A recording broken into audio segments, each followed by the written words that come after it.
देखिए, कल का दिन जो था वो इस चीज़ में ज़्यादातर सर्फ हो गया कि क्या बाज़ डॉक्यूमेंट्स जो हैं वो सही हैं या नहीं हैं, उनके हवाले से कोई जालसाजी तो नहीं हुई। आज वो बात मुकम्मल तौर पे वाज़े हो गई कि वो एक बड़ी मामूली सी मुंशी की गलती थी।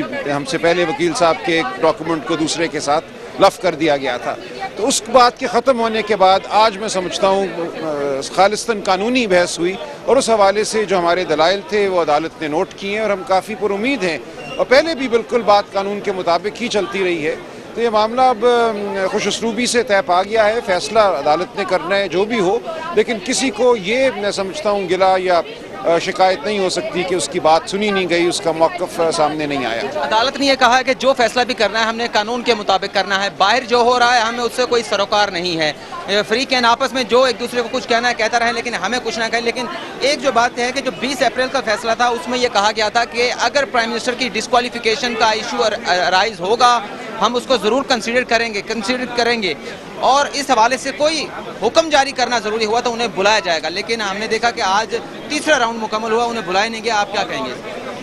देखिए, अदालत ने नहीं समझा मुनासिब या ज़रूरी कि उनको बुलाया जाए। वज़ीर आज़म साहब का जो भी मौक़िफ़ था, जो कुछ उन्होंने कहना था वो JIT के सामने आ गया, वो अदालत के सामने उनका बयान मौजूद था।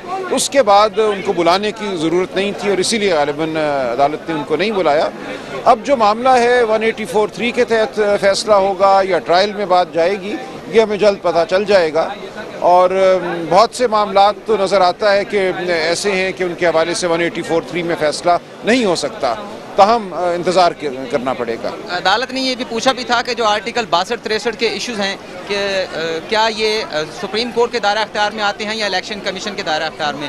इस ऑब्जर्वेशन पर आप क्या समझते हैं कि अदालत के जहन में क्या हो सकता है कि वो देखिए, अदालत बहुत वाज़े है कि जहाँ पे मामलात जो हैं वो वाज़े नहीं हैं, वो एतराफ़ शुदा नहीं हैं, तस्लीम शुदा नहीं हैं, वहाँ ट्रायल की ज़रूरत है, तो उन मामलात के हवाले से आइन के आर्टिकल 184(3) के तहत फ़ैसला नहीं हुआ करता, आज तक पाकिस्तान की तारीख़ में नहीं हुआ।